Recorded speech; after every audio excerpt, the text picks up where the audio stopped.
Everyone hears that little voice in their head. You know the one. The thoughts, the reactions, the constant stream of questions. This story isn't about that voice. This is about a voice that answers before the thought is even finished. Before we get into it, if you're a fan of slow, deeply unsettling horror stories that get under your skin, do me a favor and subscribe right now. Trust me, after this one, you'll start listening a lot more carefully to the silence in your own mind. It started small, almost unnoticeably. He'd be in the middle of his day, a thought just beginning to form. I should probably... Don't. The voice was calm. It was close. But it wasn't inside his head. It felt like it was just behind it, a whisper right at the base of his skull. He froze mid-motion, the original thought completely gone, evaporated like steam. What was that? He tried to dismiss it, a trick of the ear, maybe the TV was on in the other room. But the house was silent. The voice had been too clear, too present. He shook his head and tried to move on, but a seed of unease had been planted. A few days passed with nothing. He started to relax, convinced he'd imagined it. Then, standing in front of the open fridge, he started to think, maybe I'll have the leftovers from... No. There it was again, the same calm, declarative tone. The same impossible placement, just behind his own consciousness. This time, he didn't dismiss it. He closed the fridge door slowly, his heart starting to beat a little faster. He had to test it. He walked into the living room, sat down on the sofa, and took a deep breath.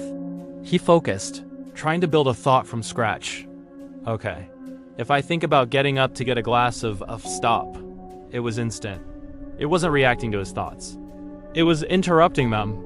It was like it knew the shape of the thought before it had fully formed, like a predator seeing the shadow of its prey before the prey itself was visible. This wasn't a conversation. This was a preemption. Over the next few weeks, he started to notice the patterns. Rules began to emerge from the chaos. The voice never ever spoke first. It only ever arrived mid-thought, a definitive final word on an idea he hadn't even reached yet. Sometimes its interruptions were genuinely helpful. He'd start to think, I should take the expressway to get downtown, and the voice would cut in. Side streets. He'd listen, and later hear on the radio about a massive pileup that had closed the expressway for hours.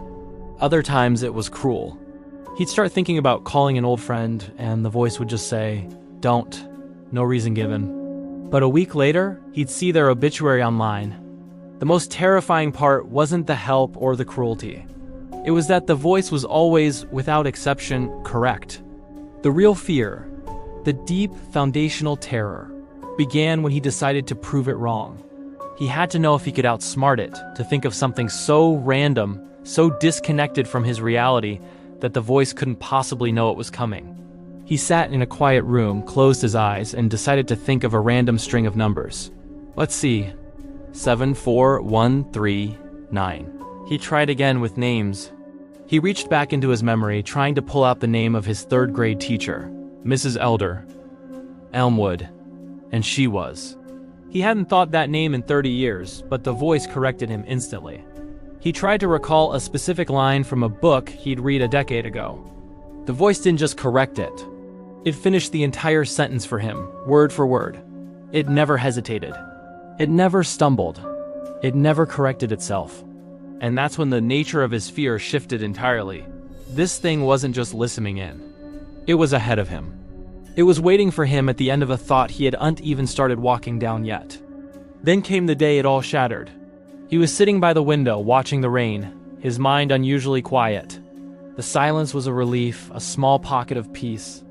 And into that silence the voice spoke, unprompted for the very first time. You're wondering where I am. The blood in his veins turned to ice. Because he hadn't been wondering that, not consciously. Not yet. But the moment the voice said it, the question bloomed in his mind, fully formed and terrifying. He was wondering now. And the voice was quiet. For the first time it was waiting.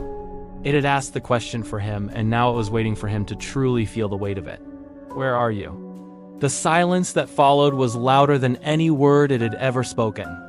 In that deafening silence, the realization hit him like a physical blow. The voice wasn't in his head. It was using his head. It wasn't a passenger. It was the driver who had been letting him think he was holding the wheel. His mind wasn't a private sanctuary. It was a workshop. His thoughts weren't his own. They were just rough drafts, and the voice was the editor, the final version, the published copy. Every idea, every memory, every flicker of consciousness was just raw material for it to shape and finish. He wasn't thinking, he was being thought through. His existence was a script, and the voice was simply reading its lines a half second before he did. From that day on, things accelerated. The voice grew louder, its presence more constant. The interruptions became more frequent, cutting his thoughts shorter and shorter.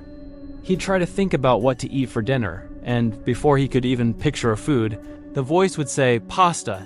He'd start to wonder about the weather tomorrow, and it would say, rain. His own mental processes slowed down, becoming simpler, shallower. Why bother starting a thought when it was already finished for you? The effort felt pointless. His inner world, once a complex landscape of ideas and emotions, was becoming a barren wasteland with a single, clear signpost pointing in one direction. And then, one day, sitting in that same chair by the window, he had a startling realization. He couldn't remember the last time he had a complete thought of his own. Not a single, original idea that had made it from start to finish without being intercepted and replaced. His mind was quiet, utterly quiet. Except, of course, for the voice, which was now just a steady, calm, continuous narration of his life. He was no longer thinking, he was just listening. Some voices don't tell you what to think. They replace your thinking altogether. They don't guide you, they become you. If this story is going to stay with you for a while, do me a favor and like the video. And for more horror that gets into your head and refuses to leave, make sure you subscribe to When Lights Out.